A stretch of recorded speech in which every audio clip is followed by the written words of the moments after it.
Libra, hi! Welcome to Mystic Wing PH. Titingnan natin kung ano yung mga unexpected opportunities na parating sa inyo from April 20 hanggang the rest of 2024. Ayan. So, before we begin, mas maganda na panoorin nyo to sa perspective ng inyong rising sign kasi mas accurate yon. Although, pwede pa rin naman kayong makaresonate sa inyong moon sign or sa inyong sun sign. Pero kung hindi nyo pa alam kung ano ang inyong rising sign, meron tayong link sa description. Ilalagay nyo lang yung mga information ng inyong date of birth and then ika-calculate na ang inyong rising sign. Ayan. So, kung kayo ay Libra rising, this reading is for you. Pero kung hindi kayo Libra rising, i-check nyo kung ano yung rising sign nyo. And then, meron tayong reading doon naka-upload dito sa ating YouTube channel. Okay? So, let's begin. For you, Libra, itong Jupiter-Uranus conjunction ay mangyayari sa inyong 8th house. So, isipin nyo, alalahanin nyo kung ano yung nangyari sa inyo, mga magagandang nangyari noong 2011. Kasi yan din yung time na nagkaroon ng Jupiter-Uranus conjunction na nag-bring ng opportunities, unexpected blessings. So, example ako ng 2011, nagkaroon ako ng unexpected na pregnancy, unexpected na baby boy siya kasi gusto ko magkaroon ng baby boy. And then, unexpected na sasakyan, no? Kasi merong nagregalo sa akin ng brand new car na dineliver pa sa bahay. So, unexpected talaga yon up to the last minute.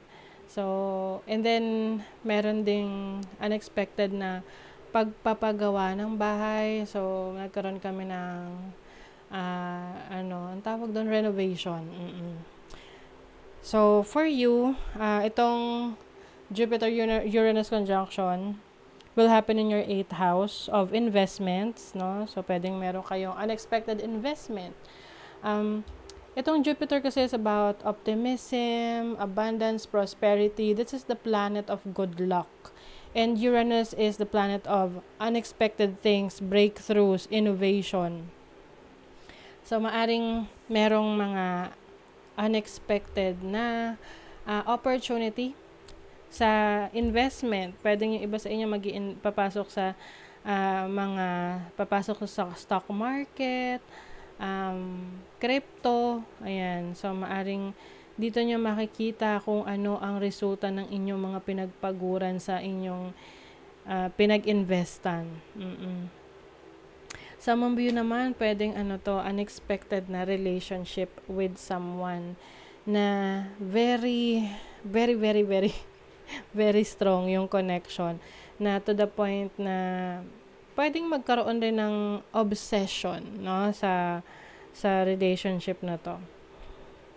Some of you, okay, yung iba merong unexpected inheritance, mana, no, mamanahin sa inyong parents, ancestors, lalo na kung ito ay yung tipong hindi naman mag-resonate para sa lahat, but para dun sa iba, hindi nyo akalain na meron pala sa inyong ipinamana ang inyong lolo, lola, or parents nyo. Lalo na kung kayo ay malayo sa isa't isa, no?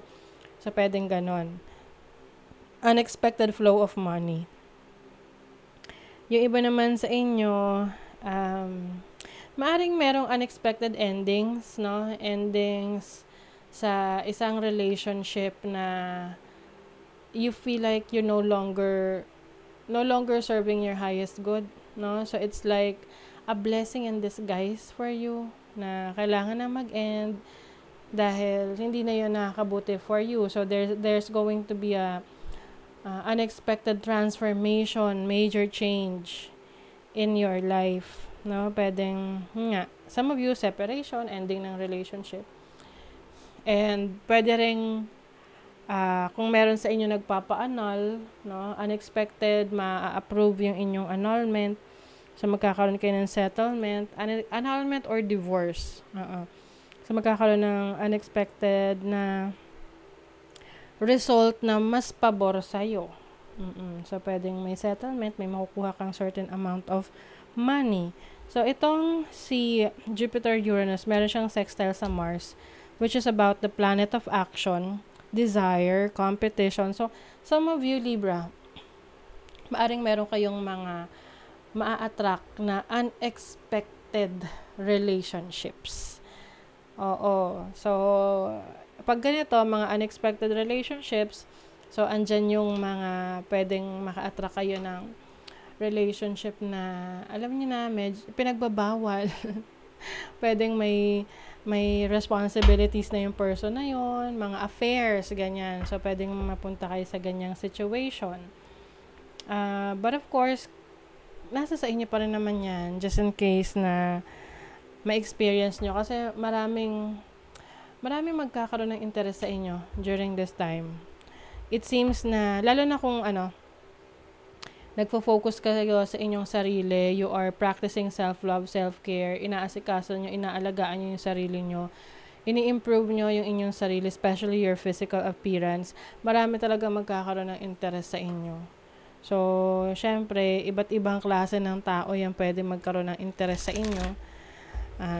So, nasa sa inyo yan if you will allow yung mga ganong affairs. Kasi ang 8th house is also anything secret. But I also see a relationship na beneficial para sa inyo. So, ibig sabihin yan, itong relasyon na to ay magdadala ng swerte sa inyo. Like, for example, meron kang magiging karelasyon na mayaman, no? Maganda ang kanyang financial situation. So, syempre, maraming gifts na ibibigay. Mas magagaan yung financial situation mo kasi merong support, no? May tulong galing sa person na yan. So, yung iba naman sa inyo, mas magiging malakas ang loob na sumubok ng mga bagong negosyo. Oo, mag-invest. Lalo na sa stock market at Bitcoin or anything na cryptocurrency. You have the 5 of Wands. Very competitive kayo ngayon. And malakas yung loob nyo. Dahil alam nyo kung ano yung mga kakayanan nyo. Some of you meron ditong unexpected pregnancy, okay? So, if you are not yet ready to have a baby, so be careful. But if you are ready, then baby is coming. You also have, 10 of Pentacles. Financial stability, financial security. Some of you, maaring meron kayong mga maipupundar na malalaking halaga na gamit or ari-arian during this time, no? From ngayong April 20 moving forward hanggang the rest of 2024. Definitely inheritance. Yung iba sa inyo, for sure. Yung iba lang naman, merong matatanggap naman sa inyong family. So, let's see ano pa. You have the 9 of Wands. Meron kang gift of resilience, no? Kumbaga, kahit na may mga challenges kang haharapin, malakas pa rin yung loob mo, no? Tuloy pa rin. Tuloy pa rin ang laban para sa'yo. And also, you have the 3 of Cups. So, may celebration dito. Happiness. Maaring ito rin yung time na mas maglalabas ka, no? To go out with friends. At itong paglalabas mo na to, may kasama siyang business, Yung tipong, you will eat out, go out, party with friends, and at the same time, pag-uusapan nyo yung negosyo. Pag-uusapan nyo pera.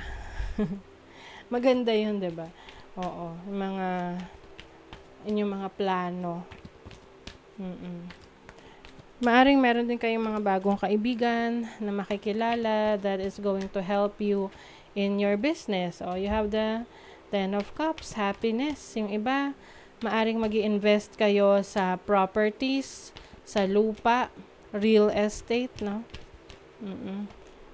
You have the Knight of Wands. Some of you are also going to be traveling a lot. Yung iba, traveling with friends. Traveling with your business partners or your romantic lover, your lover. Ayan. You have the Star. There's a wish fulfillment here. Meron kang pangarap na matutupad mo ngayong 2024. Starting April 20. Some of you, this is also healing. Physical healing, kung yan yung isa sa minamanifest mo na may mag-heal, or pwede sa family mo, family member. Healing from an illness or sickness. So, this is also wish fulfillment. Wish coming true. Ayan.